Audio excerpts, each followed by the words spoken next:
Ang programang ito ay rated SPG. Striktong patnubay at gabay ng magulang ang kailangan. Maaaring may masiselang tema, lengguwahe, karahasan, sexual, horror o droga na hindi angkop sa... Alam ko lang, di ba meron tayong mga pasyente sa ICU?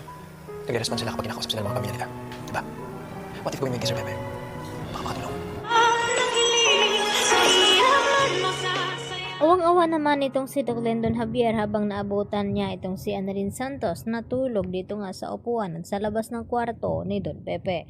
At dito naman na binigyan ni Doc Lendon ng unan itong si Annalyn nang sa ganon ay makatulog siya kahit papaano at hindi magiging pabigat itong kanyang hinihigaan ngayon.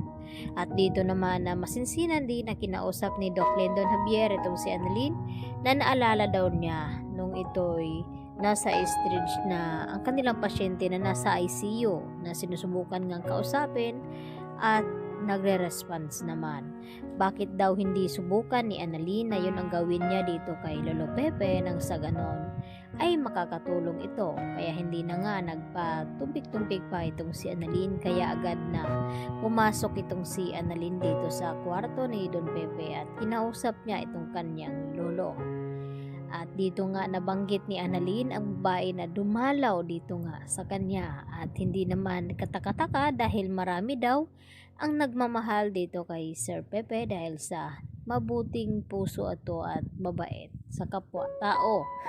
At dito nagulat itong si Annalyn nang mag-response na nga itong si Don Pepe at ito ay sign na naririnig niya itong mga sinasabi dito ni Annalyn.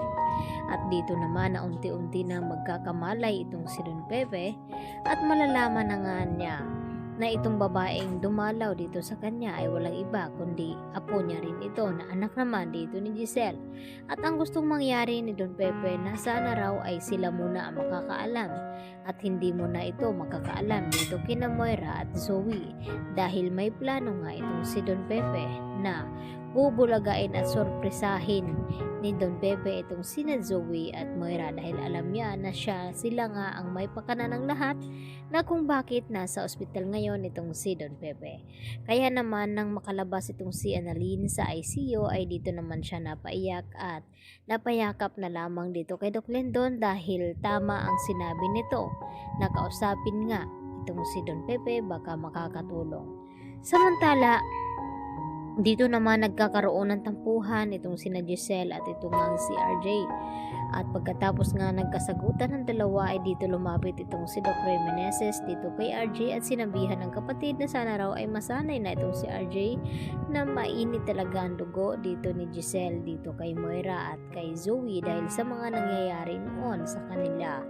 Lalo pa ngayon na dapat hindi sila mag-away-away at dapat daw ay magkakasundo silang magkapatid dahil nasa stage ng critical na sitwasyon itong ang kanilang ama na si Don Pepe.